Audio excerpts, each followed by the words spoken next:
اپنے ماں باپ کو راضی کر لے، ماں باپ خوش ہوں گے تو تجھے جنت ملے گی، دوسری صورت میں اس کو جنت نہیں ملے گی۔ جس کا دل ناپاک ہے اس کی نماز کیسے قبول ہو سکتی ہے؟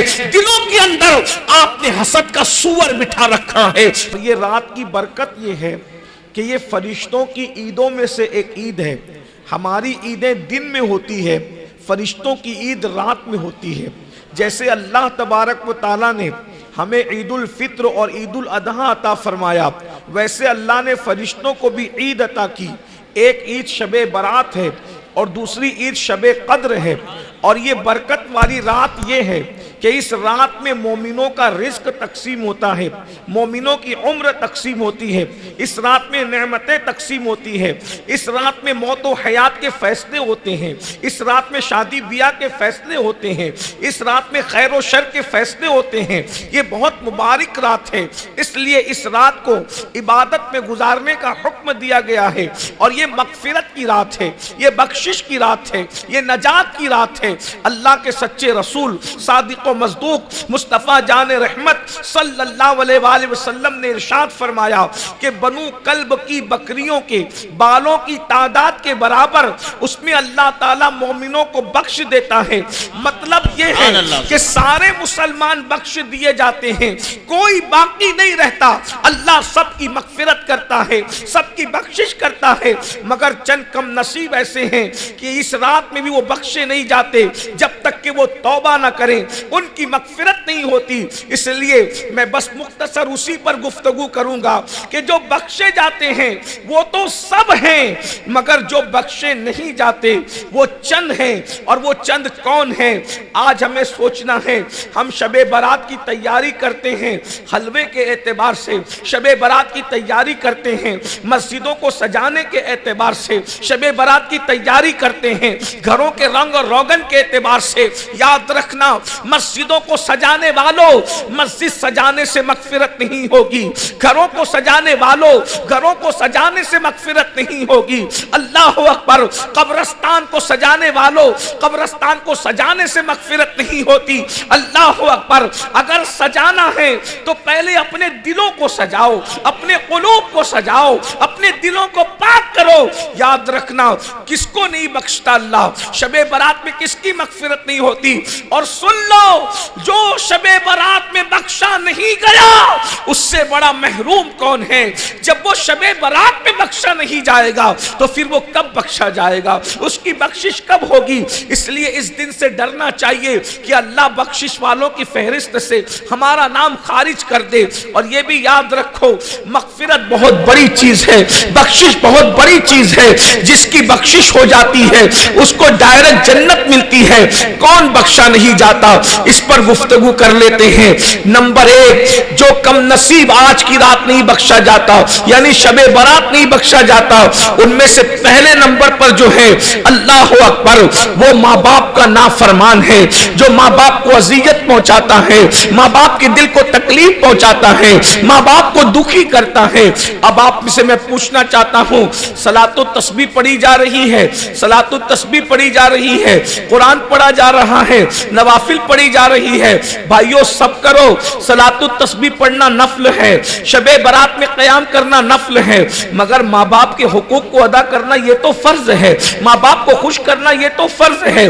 آپ اگر ماں باپ کو جھڑکیاں دیتے ہیں، ماں باپ کو اگر دکھی کرتے ہیں، ماں باپ کو اگر تکلیف دیتے ہیں، آپ کی بخشش نہیں ہے۔ شب برات میں آپ بخش، اور صرف شب برات نہیں، قیامت میں بھی بخشش نہیں ہے۔ جب تک ماں باپ خوش نہیں ہوتے، شہید کو بھی قیامت کے دن بخشا نہیں جائے گا۔ میں بہت بڑی بات کر رہا ہوں، حدیث پاک۔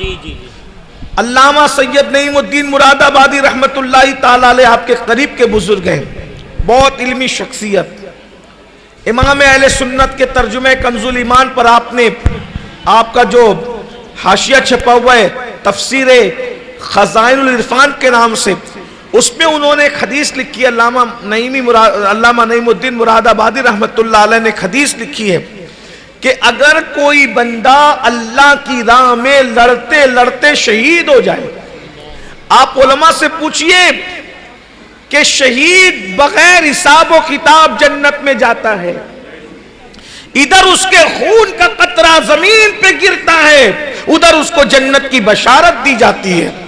یہ شہید کا مرتبہ ہے۔ شہید نے کتنے بھی گناہ کیے سب معاف ہو جاتے ہیں۔ اللہ کی پناہ، استغفر اللہ، صرف سمجھانے کے لیے کہہ رہا ہوں، وہ بڑے سے بڑا پاپی ہو، بڑے سے بڑا مجرم ہو، لیکن اگر وہ شہید ہو گیا تو اللہ اب اس کے گناہ نہیں دیکھتا، صرف شہادت کی وجہ سے اللہ اسے جنت عطا کرتا ہے، بے حساب جنت عطا کرتا ہے۔ سبحان اللہ، سبحان اللہ، شہید کا سبحان مرتبہ اللہ۔ ہے۔ انبیاء کے بعد سب سے بڑا مرتبہ صدیقین کا ہے، اور صدیقین کے بعد سب سے بڑا مرتبہ شہید کا ہے، ولیوں سے بھی بڑا مرتبہ شہید کا ہے۔ ایک عام آدمی سمجھ لیے صحیح شہید کیا ہوتا ہے۔ ایک عام آدمی مثال کے طور پہ اس نے پوری زندگی کبھی دین سے قریب نہیں رہا، لیکن تھا مسلمان، مومن تھا، ایمان والا تھا، ساری زندگی کھیتوں میں کام کیا، نہ کچھ پتا نہ کچھ پتا، نہ تعلیم ہے، نہ علم ہے، نہ تقوی ہے، نہ پرہیزگاری ہے، سبزی بیچتا تھا، کھیتوں میں کام کرتا تھا، ٹھیلا ڈھکیلتا تھا، لیکن بس مومن تھا، اللہ کی راہ میں شہید ہو گیا۔ تو ولیوں سے بڑا مرتبہ شہادت کی وجہ سے اس کو ایک سیکنڈ میں نصیب ہوتا ہے، یہ شہید کا مرتبہ ہے۔ بلکہ آپ کو حیرت ہوگی رسول اللہ کے پاس کمی کس چیز کی ہے۔ حضور نے کسی چیز کو طلب نہیں کیا اللہ کی بارگاہ میں، مگر حضور علیہ السلام نبوت ہے، رسالت ہے، انبیاء کی امامت ہے، اللہ اکبر، سارے انبیاء بیت المقدس میں ان کے پیچھے کھڑے ہیں، علم اتنا ہے، حسن اتنا ہے، تقوی اتنا ہے، مگر اس کے باوجود بھی حضور دعا کرتے ہیں، میری تمنا یہ ہے کہ میں اللہ کی راہ میں شہید کر دیا جاؤں۔ حضور تمنا کر رہے ہیں شہادت کی، ذرا غور کریں، نبیوں کا امام شہادت کی تمنا کرتا ہے، یہ مقام شہادت ہے۔ اللہ اکبر، شہید کے خون کا قطرہ زمین پہ گرتا ہے، پہلا قطرہ، اس کو اللہ کا دیدار نصیب ہوتا ہے، اور لوگ سمجھتے ہیں کہ شہید کے ٹکڑے کیے جا رہے ہیں، شہید کو زخمی کیا جا رہا ہے، شہید کو کھینچا جا رہا ہے، اس کا مسئلہ کیا جا رہا ہے، مگر میرے آقا فرماتے ہیں جب شہید اللہ کا دیدار کرتا ہے تو اس کو اتنی ہی تکلیف موت کے وقت ہوتی ہے جیسا کہ چونٹی کاٹتے وقت کسی کو تکلیف ہوتی ہے، اس سے زیادہ شہید کو تکلیف نہیں ہوتی اتنا کہ چونٹی کاٹے۔ اسی لیے ہر بڑا بزرگ شہید ہونا چاہتا تھا۔ اب کتنا بیان کروں شہید کا مرتبہ، بس اتنا سمجھ لو کہ شہادت سے بڑی کوئی موت نہیں۔ قیامت کے دن سب کا حساب ہوگا، شہیدوں کا حساب نہیں ہوگا۔ شہیدوں کو بے حساب جنت عطا کیا جائے گا۔ اگر آپ شہید کا مرتبہ سمجھ چکے، اب سمجھو اللہ کے رسول صلی اللہ علیہ وآلہ وسلم فرماتے ہیں اگر کوئی اللہ کی راہ میں شہید بھی ہو گیا اور اگر اس کے ماں باپ اس سے ناراض ہے یا دونوں میں سے کوئی ایک ناراض ہے تو شہید ہو کر بھی وہ جنت میں داخل نہیں کیا جائے گا۔ شہید کو بھی جنت نہیں، وہ شہید نمازی نہیں تھا پھر بھی شہید ہونے کی وجہ سے جنت میں پہنچ گیا۔ وہ شہید جو دین سے دور تھا پھر بھی صرف شہادت اس کو جنت تک لے گئی۔ وہ شہید جو دین اور مذہب کی معلومات نہیں رکھتا تھا، شہادت نے اس کو ولیوں سے بڑا مقام عطا، ولیوں سے بڑا۔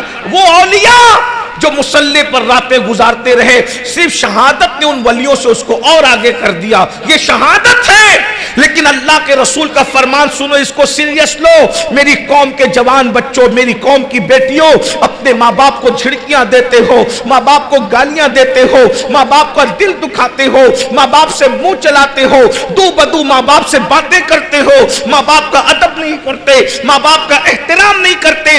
اللہ کے رسول کی یہ حدیث ہمارے ضمیر کو جھنجھوڑ دے، آگاہ ہو جاؤ، غور کرو۔ آقا فرماتے ہیں شہید ہو کر بھی اس کو جنت نہیں مل سکتی اگر اس نے اپنے ماں باپ کو ناراض کیا ہے، حتیٰ کہ وہ جنت سے اس وقت تک محروم رہے گا جب تک کہ اس کے ماں باپ کو وہ راضی نہ کر لے، مگر چونکہ شہید ہوا ہے تو وہ جہنم میں بھی نہیں جائے گا۔ جنت اور جہنم کے درمیان ایک مقام ہے جس کو آراف کہا جاتا ہے، وہ اس میں رکھا جائے گا۔